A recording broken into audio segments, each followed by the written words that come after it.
Welcome back into the workshop for a rather minor detail update. Hey, went and got the pin necessary for my fine adjustments. Actually, it wasn't that hard. Just went through a selection of nails until I found this one. Can you see it? There's a nail there.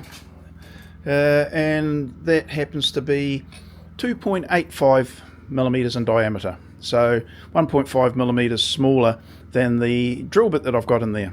So we'll see. But straight away I thought, let's make a block, a series of blocks perhaps, pointing camera in direction, David, a series of blocks that have definable diameter or defined diameter pins in them that can be readily replaced just by taking these screws out and putting the new block in. That way I can have this one set up for 3 millimeters, this one for 2.85 or whatever. I've got the other nails that were 2.9, 2.95. So I've got that very, very fine, 5/100ths of a millimeter difference in defined steps that are able to be swapped out. You'd have to move the jig accordingly to make it all work. But I was thinking, as one does, that sometimes when we gauge our timber, just saying it, we don't actually get it 100% right. Oh, I know we all do, don't we? Well, that's what we tell other people, and we may lie to ourselves. But I was just thinking that even though that I had milled just with the bench saw, I think, or I can't be 100% guarantee about any shrinkage. It's more to do with the saw. That those timbers are always going to be of that dimension. Now we aim to get exactly right down to the last fraction of a millimeter the right gauge on the timber. But what happens if we don't?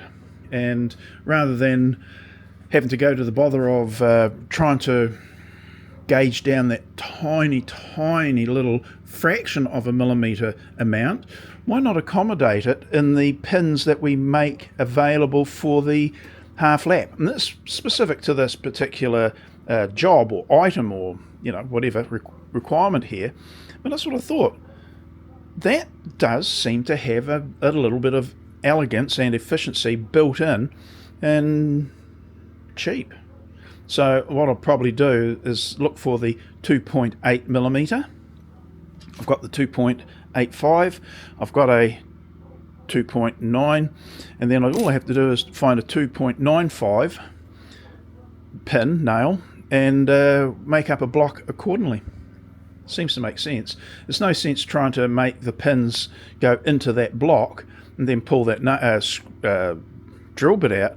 It would be better to have a whole series of blocks, like I just said, and well, we've achieved the very, very fine tuning of the half lap, at least in that direction.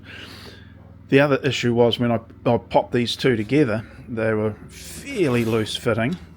Well, loose fitting when you hit it with a hammer, but when I did it, they didn't come together 100%. They're about a mil out, which means really that trench could be another half millimeter deeper, because you'd be a 1 mil misregistration of surfaces there means that each one only has to have half to make up for that. So that's good.